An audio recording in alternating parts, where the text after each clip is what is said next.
भगवत प्रेमी भाइयों बहनों एवं साधकों, द स्पिरिचुअल पथ यूट्यूब चैनल पर आपका स्वागत है, अभिनंदन है।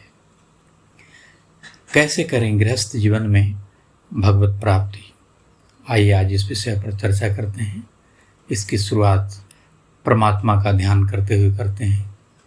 आप भी परमात्मा का ध्यान करें, पालथी मारकर बैठें, दोनों हाथ गोदी में, दोनों नेत्रों को बंद कर लें और अपने हृदय में प्रातःकालीन उगते हुए भगवान सूर्य का ध्यान करें। साथ ही साथ महामंत्र गायत्री का उच्चारण करें। ओम भूर्भुवः स्वः तत्सवितुर्वरेण्यं भर्गो देवस्य धीमहि धियो यो नः प्रचोदयात्। और अब अपने हृदय की गुफा में स्थित अपनी आत्मा में आदि गुरु भगवान शिव एवं जगत गुरु भगवान कृष्ण की मधुर मनोहर छवि का ध्यान करें। ओम वंदे बोधिमयं नित्यं गुरुं शंकररूपिणं यमाश्रितो हि वक्रोऽपि चन्द्रः सर्वत्र वन्दते। वसुदेवसुतं देवं कंसचाणूरमर्दनं देवकी परमानन्दं कृष्णं वन्दे जगद्गुरुं। भाइयों बहनों साधकों, यह मानव जीवन बड़ा दुर्लभ है, इसलिए इसको देव दुर्लभ कहा गया है। बड़े भाग मानुष तन पावा, शुर दुर्लभ सद्ग्रंथ ही गावा। इस जीवन को, मनुष्य जीवन को देव दुर्लभ क्यों कहा गया है? इसलिए कहा गया है कि यह मनुष्य शरीर भगवत प्राप्ति का साधन है। इसी साधन के सहारे इस जीवन में हम भगवान की प्राप्ति कर सकते हैं। अब प्रश्न यह उठता है कि हम गृहस्थ जीवन में रहते हुए, संसार के नाना प्रकार के कार्यों में संलग्न रहते हुए हम भगवान की प्राप्ति कैसे करें? इसी जीवन में रहते हुए कोटशः लोगों ने, संतों ने, ऋषियों ने, योगियों ने भगवान की अनुभूति की है। हम भी इस जीवन में रहते हुए निश्चित ही भगवान की प्राप्ति कर सकते हैं। हम इस जीवन के भौतिक सुख को भी पा सकते हैं और आध्यात्मिक सुख को भी पा सकते हैं। इसके लिए हमें जीवन दृष्टि होना चाहिए। इसके लिए हमें आध्यात्मिक दृष्टि होनी चाहिए, आत्मिक दृष्टि होनी चाहिए, जिससे हम संसार में रहते हुए भी भगवान का स्मरण करते रहें, भगवान का ध्यान करते रहें। संसार के विभिन्न प्रकार के कार्यों में संलग्न रहते हुए भी हम कभी भगवान को भूले नहीं। यदि ऐसी जीवन दृष्टि हो, आत्मदृष्टि हो, तो निश्चित ही हम इस जीवन में रहते हुए भगवान की प्राप्ति कर सकते हैं, भगवान की अनुभूति पा सकते हैं। आइए आज एक ऐसे ही भक्त की कहानी सुनाते हैं जो गृहस्थ जीवन की जिम्मेदारियों का निर्वाह करते हुए भगवत प्राप्ति करने में सफल रहे। आइए आप भी उस मधुर मनोहर कहानी में प्रवेश कीजिए। कहानी श्यामाचरण जी नाम के एक वैष्णव भक्त की है। श्यामाचरण जी एक उच्च कोटि के वैष्णव भक्त थे। बचपन से ही वे भगवान श्री कृष्ण की मधुर मनोहर छवि के प्रति विशेष रूप से आकर्षित थे। वे एक गृहस्थ भक्त थे। वे अपनी धर्मपरायणा पत्नी के साथ भगवत भक्ति किया करते थे। उनका घर क्या था, मानो एक आश्रम ही था। घर की पूरी साफ सफाई होती थी। घर के बाहर लगे हुए चमेली, गेंदा, गुलाब, रात रानी आदि पुष्पों की सुगंध से उनका घर महका करता था। घर में एक गाय थी। गौ सेवा भी उनकी भगवत भक्ति का ही हिस्सा था। पति पत्नी दोनों ब्रह्म मुहूर्त में ही उठकर यमुना जी में स्नान करते और घर आकर भगवान के श्री विग्रह की विधिपूर्वक पूजा कर गायत्री महामंत्र का जप करते हुए व उसके पश्चात ओम नमो भगवते वासुदेवाय मंत्र का जप करते हुए भगवान श्री कृष्ण की मनोहर छवि का अपने हृदय में ध्यान किया करते थे। उनकी पत्नी नित्य गौ के गोबर से अपने आंगन को लिपा करती थी। उसी आंगन में बैठकर वे ध्यान करने के बाद यज्ञ करते, जिसमें वे गायत्री मंत्र, महामृत्युंजय मंत्र व ओम नमो भगवते वासुदेवाय मंत्र के साथ विशेष आहुतियाँ प्रदान करते। तत्पश्चात पति पत्नी दोनों गीता, रामायण, श्रीमद् भागवत महापुराण जैसे ग्रंथों का स्वाध्याय करते, संतों व भक्तों से संबंधित ग्रंथों का स्वाध्याय करते तथा घर के आसपास लगे फलदार वृक्षों से फल तोड़कर फलाहार करते। फलाहार के बाद श्यामाचरण जी अपने खेतों में काम करने चले जाते। वे फिर दोपहर में घर लौटकर भोजन में सलाद के साथ थोड़ी मात्रा में चावल या रोटी लेते। फिर सायं 5 बजे स्नान कर संध्या वंदन करते। तत्पश्चात सायं 6 बजे दुग्धपान के अलावा रात्रि में कोई आहार नहीं लेते। रात्रि 9 बजे तक वे शयन के लिए चले जाते और ब्रह्म मुहूर्त में 3 बजे प्रातः उठ जाया करते। इस प्रकार वे अपनी आध्यात्मिक दिनचर्या पूरी करते। साथ ही उनके घर पर जो भी संत, फकीर, अतिथि आते, रिश्तेदार आते, उनकी वे आभगत करते, सेवा करते, सत्कार करते। वे यथासंभव दिन दुखियों की धन, अन्न व वस्त्र से सेवा किया करते। उनका एक पुत्र था जो अब पढ़ लिख कर अपने पैरों पर खड़ा हो चुका था। अपने पुत्र की शादी कर देने के बाद वे पारिवारिक जिम्मेदारियों से मुक्त होकर जन जन के बीच जाकर ज्ञान, कर्म और भक्ति का उपदेश करने लगे।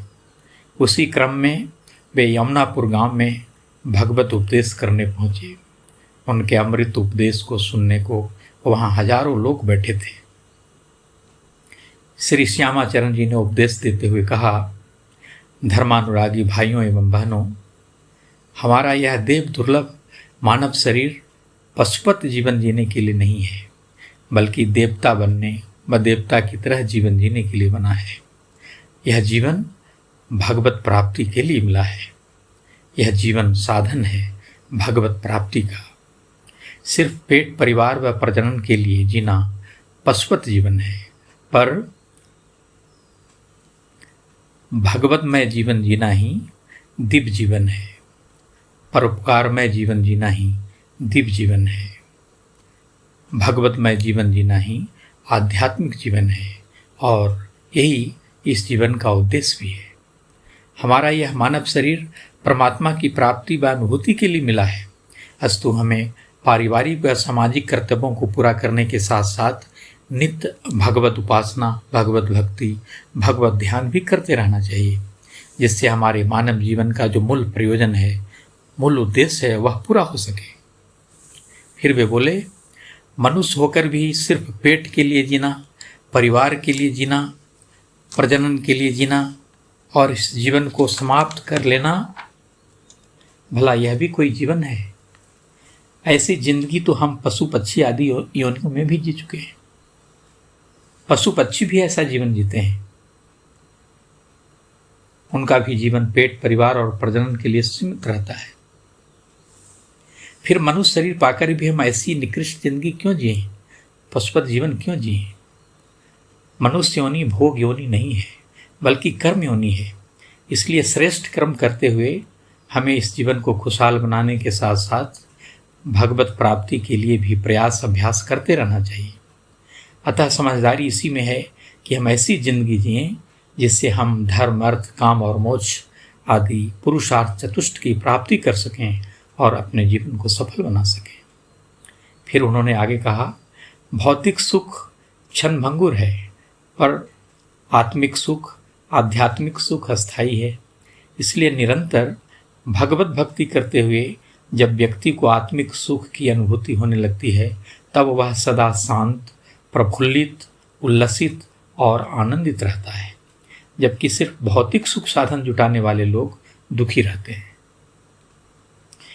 संत श्यामाचरण जी उन लोगों से बोले, आप लोग इसलिए भगवत भक्ति करो क्योंकि इससे लाभ ही लाभ है और हानि कुछ भी नहीं। भगवत भक्ति से भौतिक और आध्यात्मिक दोनों प्रकार के सुखों की प्राप्ति होती है। हाँ, एक बात का आप सभी हमेशा ध्यान रखना कि धन अर्जित करना अच्छा है, पर जो धन संत सेवा, भगवत सेवा व परोपकार में नहीं लगता, वह किसी दूसरे प्रकार से नष्ट हो जाता है। जैसे कुएं के जल के निकलते रहने पर जल शुद्ध रहता है। नदी का जल यदि प्रवाहित रहता है तो वह जल शुद्ध रहता है, पर यदि वह जल में प्रवाह नहीं है तो वह जल गंदा हो जाता है, सड़ जाता है। उसी प्रकार गृहस्थ का धन यदि परोपकार और भगवत सेवा में लगता है तो वह धन शुद्ध रहता है, अन्यथा दूषित हो जाता है और दूषित धन से व्यक्ति को कभी सुख प्राप्त नहीं होता। अतः धन को परोपकार व भगवत सेवा में अवश्य लगाना चाहिए, दान करते रहना चाहिए। इससे आप लोगों का परम कल्याण होगा। उसी तरह से यह भी ध्यान रखना है कि अनीति और बेईमानी पूर्वक अर्जित किया गया धन भी दूषित होता है। अनीति और बेईमानी पूर्वक अर्जित किया धन हमें सुख नहीं देता, बल्कि दुख देता है। इसलिए हमेशा सच्चाई और ईमानदारी पूर्वक ही धन अर्जित करना चाहिए। जो धन हम दूसरों को रुलाकर अर्जित करते हैं, बेईमानी करके, दूसरों को सताकर, वह धन एक दिन हमें रुलाकर समाप्त हो जाता है। इसलिए ईमानदारी और सच्चाई पूर्वक ही जीवन जीना चाहिए और धन अर्जित करना चाहिए। फिर वे आगे बोले, एक महत्वपूर्ण बात यह है कि अपने घर व आसपास के वातावरण को स्वच्छ व पवित्र रखो। यह पूरा विश्व ब्रह्मांड ही भगवान का घर है। इसलिए जहां भी रहो सफाई व स्वच्छता का सदैव ध्यान रखो। अपने घर को मंदिर की तरह स्वच्छ रखो, आश्रम की तरह बनाए रखो। घर में भगवान की स्थापना करो, उनकी मूर्ति की पूजा करो, उनकी नित्य उपासना करो, आराधना करो। इसके साथ साथ गीता, रामायण, श्रीमद् भागवत महापुराण आदि सद्ग्रंथों का नित्य स्वाध्याय करो, जिससे तुम्हें सद्ज्ञान की प्राप्ति हो सके। भगवान सर्वव्यापी और सर्वज्ञ हैं, इसलिए जहाँ भी रहो, जिस कार्य में रहो, वहाँ भगवान की उपस्थिति को मानते हुए अपने कार्य को ईमानदारी पूर्वक, सच्चाई पूर्वक करते रहो। क्योंकि कोई देख नहीं रहा हो, पर भगवान हमें हमेशा देखते हैं, क्योंकि वह सर्वव्यापी है। बुरे कर्मों से दूर रहो और सदैव अच्छे कर्म किया करो, क्योंकि बुरे कर्मों का फल हमेशा बुरा ही होता है और अच्छे कर्म का फल हमेशा अच्छा ही होता है। इसके साथ ही नशे से हमेशा दूर रहो, क्योंकि नशा सेवन करने से तन, मन, धन तीनों की हानि होती है। नशा करने से मनुष्य विवेक खो देता है, स्वास्थ्य बर्बाद कर लेता है और बीमारियों को आमंत्रित करता है और फिर वह बुरे कार्यों में लग जाता है।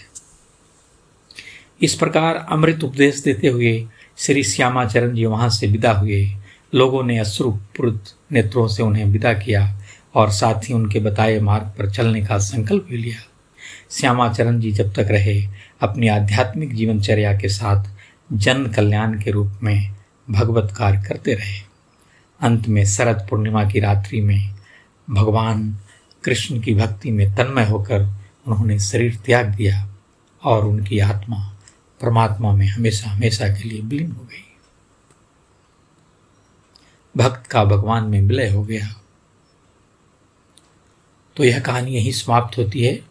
दोस्तों, यदि हम इस तरह आध्यात्मिक जीवन जिएं तो हम इस जीवन में रहते हुए भौतिक सुख भी प्राप्त कर सकते हैं और आध्यात्मिक सुख भी, भगवत प्राप्ति भी कर सकते हैं। धन्यवाद। आपसे आग्रह है कि इस चैनल को सब्सक्राइब करें, शेयर करें, लाइक करें और अधिक से अधिक लोगों तक शेयर करें, जिससे ज्ञान का प्रकाश चारों ओर फैल सके और लोगों के जीवन में सुख शांति आ सके। धन्यवाद।